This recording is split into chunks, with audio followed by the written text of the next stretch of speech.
Good morning, friends. So we have now seen the entire heart externally. We have studied all the surfaces and borders of the heart. Now we are going to study each and every chamber in detail individually. We will go internally and see what is the structure of all the chambers of the heart. First we are going to discuss the right atrium. So if you see from this aspect, this is the sternocostal surface. This is right atrium and this is right auricle. Right atrium, it is situated behind and posterior to the right ventricle. So I need to rotate the heart somewhat like this, so you can see the entire right atrium. Right atrium, it is a quadrilateral chamber. As I told you, it's situated behind and superior to right ventricle. This is superior vena cava and this is the opening of the inferior vena cava. So if you see the extent of the right atrium, it extends from the opening of the superior vena cava above behind the third right costal cartilage to the opening of the inferior vena cava situated behind the sixth right costal cartilage. Right? So extent of the right atrium vertically is from opening of superior vena cava to inferior vena cava. As we have seen the situation of the right atrium, what do we note? That right atrium is separated from the right ventricle by the right part of the AV groove or AV sulcus. Right? This is atrioventricular sulcus. So right atrium is separated from the right ventricle by the right part of the AV sulcus. Right atrium, it forms a part of the sternocostal surface. Entire right border is formed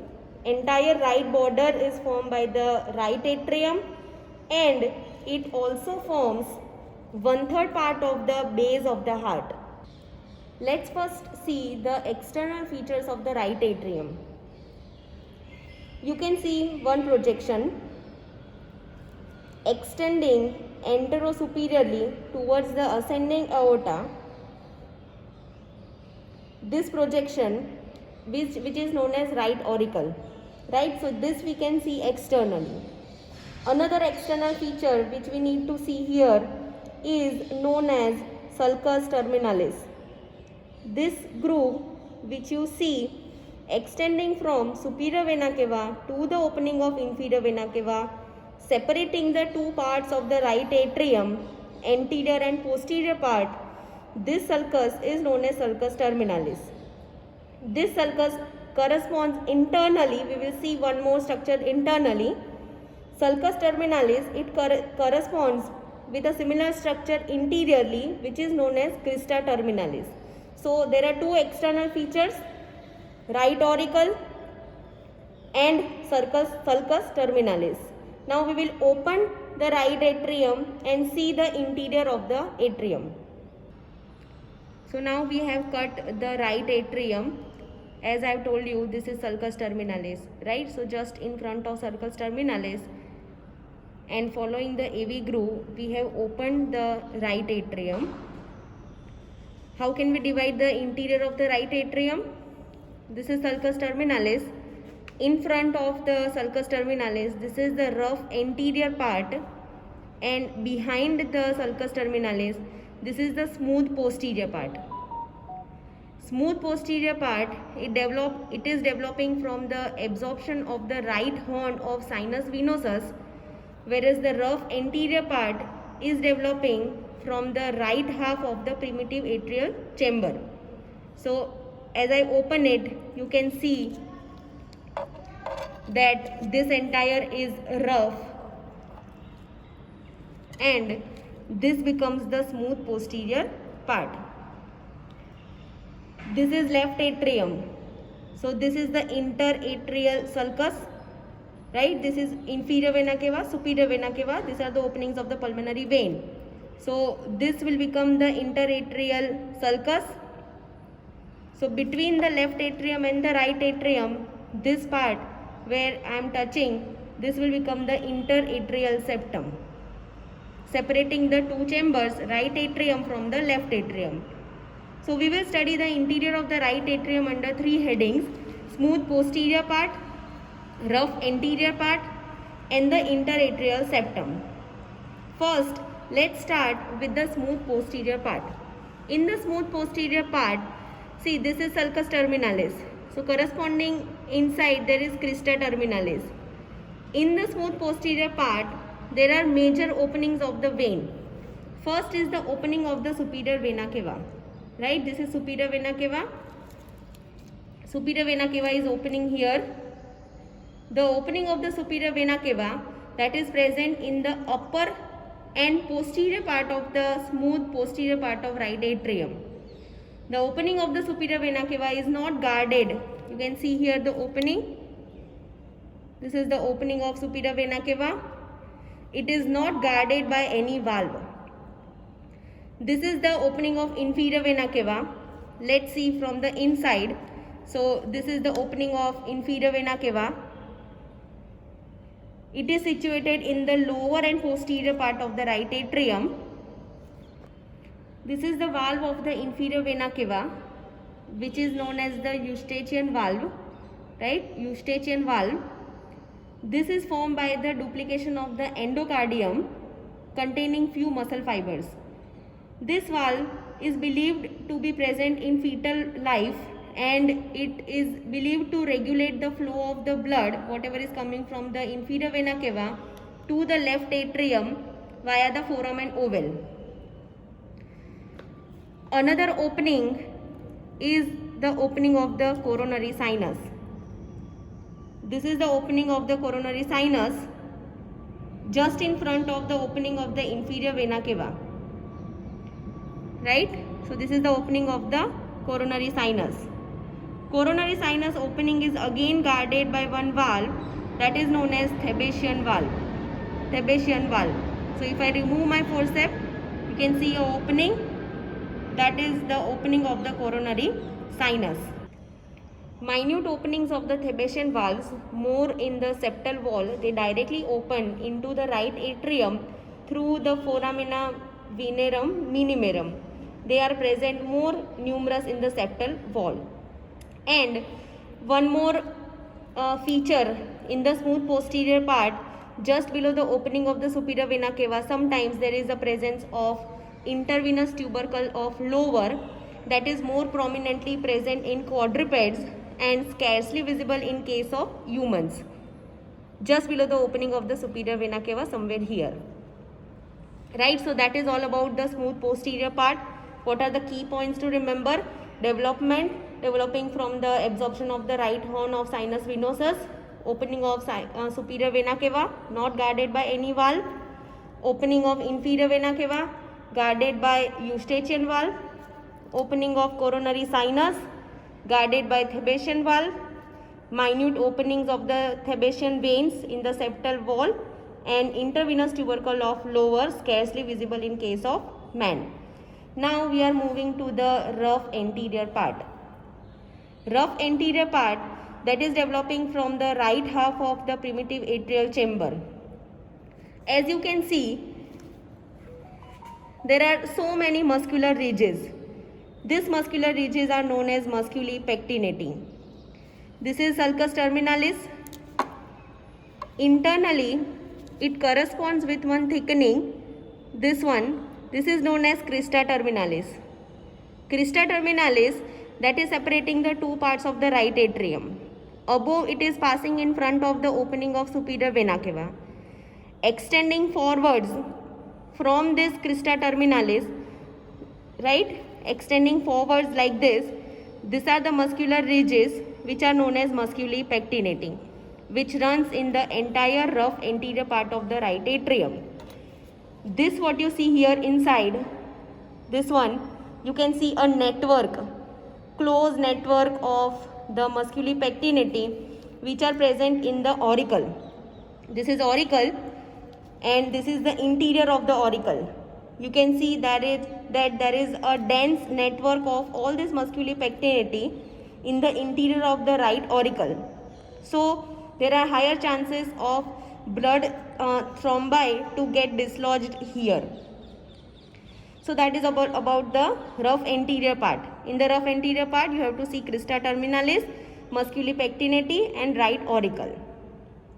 Now let's come to the interatrial septum. This is the right half of the interatrial septum. You can see one fossa here, this one. This is fossa ovalis. The floor of the fossa ovalis, that is formed by septum primum. Anterior, upper and posterior margin of fossa ovalis is bounded by one ring which is known as, or we can say by one structure which is known as limbus fossa ovalis. Right, this is fossa ovalis.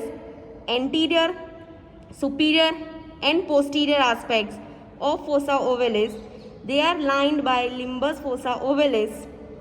This limbus fossa ovalis, that is formed by septum secundum. So this is fossa ovalis developed from septum primum, limbus fossa ovalis developing from septum secundum. Third important feature in the interatrial septum is triangle of Koch. Triangle of Koch is bounded by posteriorly by the opening of the coronary sinus, anteriorly by the septal leaflet of the AV orifice, and above you can see here one elevation. This is the tendon of Todaro.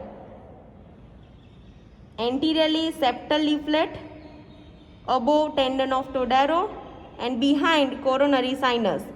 So this triangle which you see here, this is known as triangle of Koch. This is very important landmark because AV node is present in the triangle. Right? AV node is present in the triangle of Koch. So we have seen the opening of the inferior vena cava. We will cut the opening like this to get a better view of the interatrial septum. Right? So this is the valve that we have already seen. Okay. Now, so this becomes the interatrial septum. Fine. Can you see this oval impression which is thinner as compared to this surface? This one, this is known as fossa ovalis. If you see, this is comparatively thin. This is known as fossa ovalis. The floor of the fossa ovalis, that is formed by septum primum.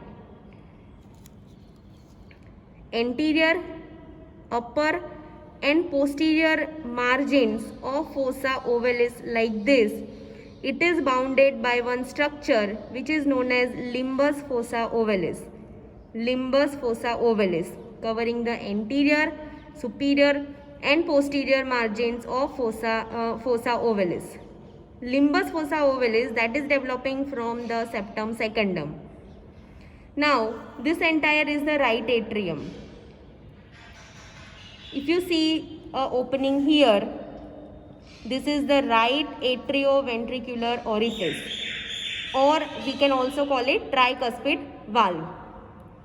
So whatever blood is coming in the right atrium, that will move towards the right ventricle through the tricuspid valve. This is almost oval in shape and we can transmit 3 fingers. In the living, 3 fingers can be transmitted. The tip of the 3 fingers can be transmitted in living. Now, another important structure or feature, another important feature in interatrial septum is the triangle of Koch. Let us see the boundaries. We have seen the opening of the coronary sinus. Triangle of Koch is bounded behind by the opening of coronary sinus, anteriorly or in front by the septal leaflet of the tricuspid valve, and above by a subendocardial ridge which is known as tendon of Todaro.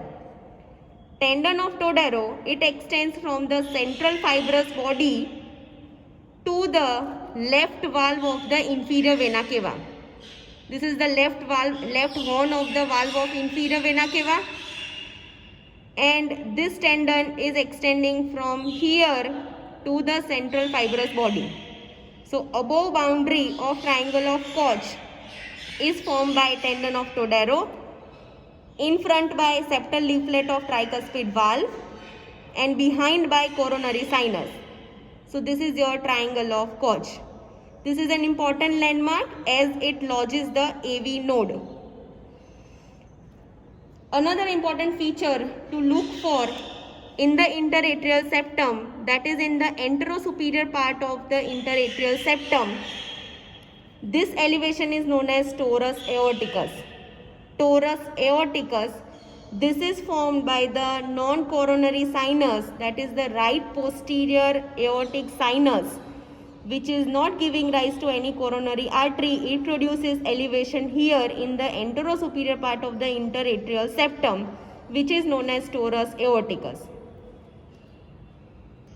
In 25% of the normal subjects, sometimes what happens in the upper part of this fossa ovalis, there is a presence of open or patent foramen oval. Sometimes 25% of normal subjects here, just under cover of the limbus fossa ovalis, communicating from right side to the left side. That is known as propatency of foramen oval.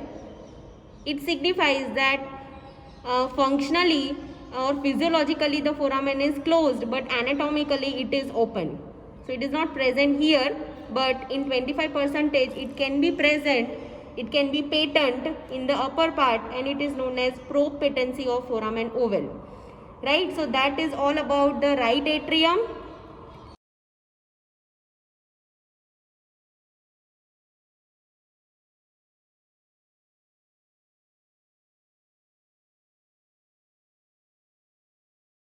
Smooth posterior part, rough anterior part. Smooth posterior part, we have seen all the openings of superior vena cava, inferior vena cava, coronary sinus, Thebetian veins. Rough anterior part, we have seen crista terminalis, musculi pectinati, right auricle. We have seen tricuspid valve. Rest of the features of tricuspid valve we will see from the interior of the right ventricle. Interatrial septum, we have seen fossa ovalis, limbus fossa ovalis, triangle of Koch, torus aorticus, and propatency. So that is all about the interior. Now we will open the interior of the right ventricle and see the features of right ventricle.